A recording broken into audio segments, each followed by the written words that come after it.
क्या आपको बार बार छींकें आती हैं या खुजली होती है, पित्ती होने लगती है, आंखों में पानी या स्किन की एलर्जी होती है? तो आपने कभी न कभी एविल टेबलेट के बारे में जरूर सुना होगा। लेकिन क्या आप जानते हैं कि यही दवा अगर आप गलत समय पर या ज्यादा ले लें तो बेहोशी, ब्लड प्रेशर का गिरना, यहाँ तक कि सांस लेने में दिक्कत तक हो सकती है। आज हम बात करेंगे उस दवा की जो भारत में एलर्जी के इलाज के लिए सबसे सस्ती, सबसे पुरानी, फिर भी अब तक यूज की जाने वाली दवा। जी हाँ दोस्तों, एविल टेबलेट। हेलो नमस्कार, मैं आशीष आपका स्वागत करता हूं आपके अपने यूट्यूब चैनल हेल्थी फ्लेक्स में।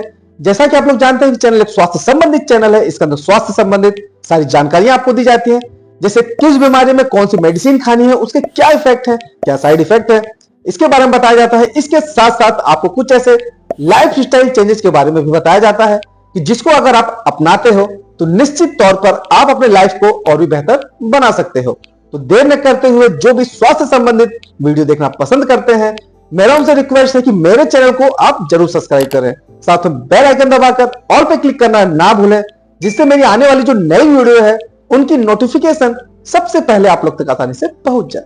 तो देर न करते हुए चलते हैं टॉपिक पर। दोस्तों, एविल एक बहुत ही पुरानी ओटीसी दवा है जो एलर्जी के इलाज में दशकों से इस्तेमाल हो रही है। ये खासकर खुजली, पित्ती यानी कि अर्टिकेरिया, छींके, आंखों में एलर्जी, यहाँ तक कि कीड़ों के काटने पर भी दी जाती है। मार्केट में ये आपको अलग अलग फॉर्म में मिल जाती है। Avil 25 mg tablet, Avil 50 mg tablet या एविल इंजेक्शन। आइए दोस्तों जान लेते हैं कि इस एविल में आखिर क्या है। दोस्तों, एविल का जो मुख्य कंपोनेंट है वह है फेनिरामिन मैलिएट। यह एक first generation anti histamine drug है, यानी पुरानी लेकिन असरदार दवाओं में से एक। यह हिस्टामिन नामक केमिकल को ब्लॉक करती है जो शरीर में एलर्जी के लक्षण को पैदा करती है। आइए दोस्तों जान लेते हैं कि ये कैसे काम करती है। जब शरीर को किसी चीज से एलर्जी होती है, जैसे धूल, परागकण, खान पान, तो हिस्टामिन नाम का केमिकल रिलीज होता है और जो हिस्टामिन है वो शरीर में ये सब लक्षण लाता है। ठीक है, आंखों से पानी, नाक बहना, आंखों में लालपन, स्किन की एलर्जी तथा स्किन पर दाने।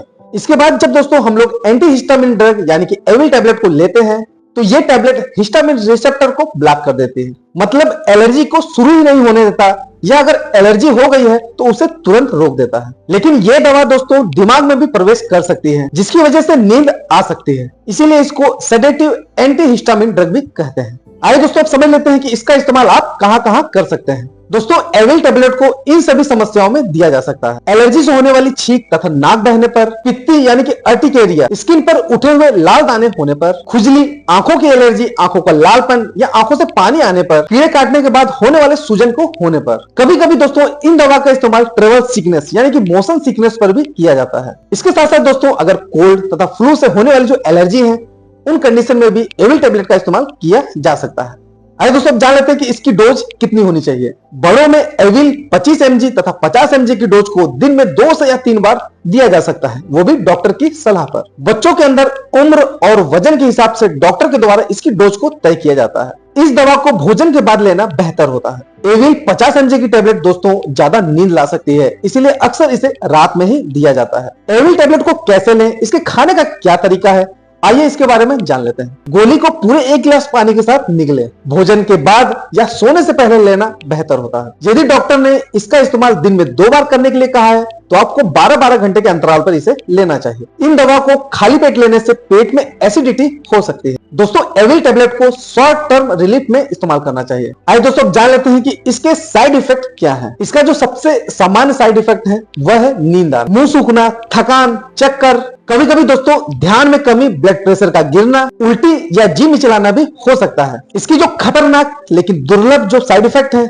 उसके अंदर सांस लेने में तकलीफ, सीने में दबाव, दौरे यानी कि सीजर, अगर आपने अत्यधिक मात्रा में ले ली है तो ये सभी चीजें हो सकती हैं। आइए दोस्तों जान लेते हैं कि इन दवाओं को इस्तेमाल किसे नहीं करना चाहिए। जिन्हें फेनिरामिन टैबलेट से एलर्जी हो, गर्भवती महिलाओं में तथा दूध पिलाने वाली महिलाओं में बिना डॉक्टर की सलाह से ना लें। जिनका बीपी अक्सर कम रहता है, जिसे ग्लूकोमा या पेशाब की दिक्कत हो, इसके साथ साथ अगर आप अल्कोहल का इस्तेमाल कर रहे हैं और नींद की दवा भी ले रही हैं तो इसका इस्तेमाल आपको नहीं करना चाहिए। दोस्तों एविल टेबलेट का इस्तेमाल करने के बाद आपको क्या क्या सावधानियां रखनी है, आइए जान लेते हैं। एविल टेबलेट को लेने के बाद वाहन चलाने से बचें, क्योंकि इसको लेने के बाद नींद आ सकती है। एक ही बार में 2 गोलियां कभी ना खाएं। शराब पीने वालों को इस दवा को लेने से पहले काफी ध्यान रखना चाहिए। बुजुर्गों में साइड इफेक्ट हो सकता है और बच्चों में देने से पहले एक बार डॉक्टर की सलाह जरूर ले लें। आइए दोस्तों अब लास्ट में जान लेते हैं कि किन किन दवाओं के साथ इसका इस्तेमाल नहीं करना चाहिए। नींद की गोलियों के साथ, शराब के साथ, एंटी डिप्रेशन दवाइयों के साथ साथ अन्य एलर्जिक दवाएं अगर चल रही हैं तो आपको यह दवा इस्तेमाल करने से पहले एक बार डॉक्टर को जरूर बताना चाहिए। दोस्तों, एविल टेबलेट के बारे में जो मरीजों के आम सवाल हैं, आइए उनके बारे में जान लेते हैं। क्या इसको रोज ले सकते हैं? नहीं, सिर्फ जरूरत पड़ने पर ही इसे ले। एविल टेबलेट लेने से क्या इसकी लत पड़ सकती है? नहीं, लेकिन नींद आने की लत पड़ सकती है। क्या इसे बच्चों को दे सकते हैं?